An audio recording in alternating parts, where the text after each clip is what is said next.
এখানে আমি আলুগুলোকে ডুমো ডুমো করে কেটে নিয়ে নিয়েছি, আর এঁচড়গুলোটাকে একটু বড় বড় করে কেটে নিয়েছি। এঁচড়টাকে হালকা সিদ্ধ করে নিয়েছি।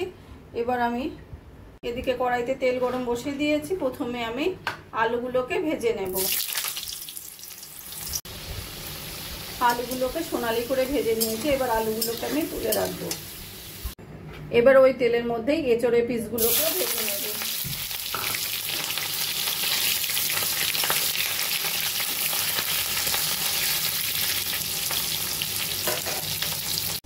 এঁচড় ভাজা হতে হতে মিক্সিতে আমি একটা পেস্ট রেডি করে নেব। সেজন্য নিয়ে নেব এখানে আমি একটা পনিরের টুকরো, 4-5টা কাঁচা লঙ্কা, দিয়ে দেবো একটা টমেটো, আর কিছুটা কাজু আর কিশমিশ ভিজিয়ে রেখে দিয়েছিলাম, সেই কাজু কিশমিশটা দিয়ে দেবো, দিয়ে পেস্ট করে নেব। এঁচড়ের পিসগুলোকে ভালো করে ভেজে নিয়েছি। এবার আমি তুলে রাখবো। ওই তেলের মধ্যেই দিয়ে দেবো আমি জিরে, তেজপাতা, এলাচ আর দারচিনি ফোড়ন। ফোড়ন সোনালি হলে দিয়ে দেবো আমি 1 চামচ মতো গ্রেট করে নেওয়া আদা।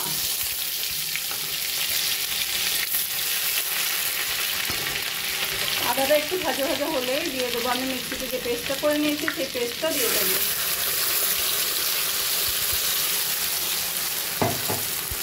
দিয়ে দেবো পরিমাণ মতো নুন, হলুদ, জিরের গুঁড়ো আর কাশ্মীরি লঙ্কার গুঁড়ো। যেহেতু আমি কাঁচা লঙ্কা দিয়েছি সেই জন্য আর ঝাল লঙ্কার গুঁড়ো দিলাম না, কাশ্মীরি লঙ্কার গুঁড়ো দিলাম।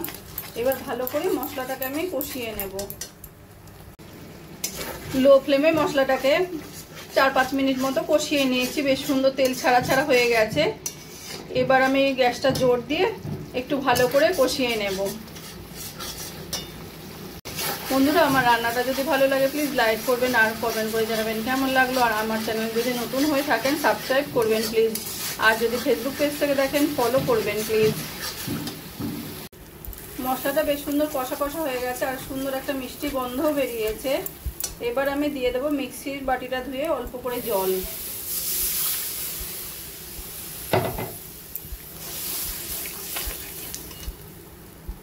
আর দিয়ে দেবো ভেজে রাখা এঁচড় আর আলু। ভালো করে মিশিয়ে নেব মশলার সঙ্গে।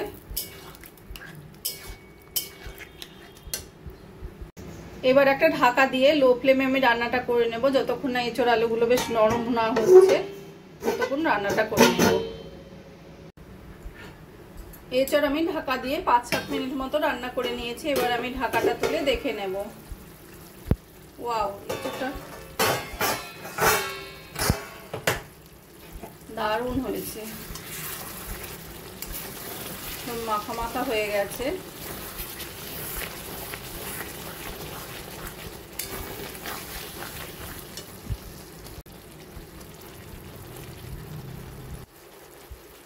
আর এঁচড়ের পিসগুলো সুন্দর মোলায়েম হয়ে গেছে, আলুগুলো তাই।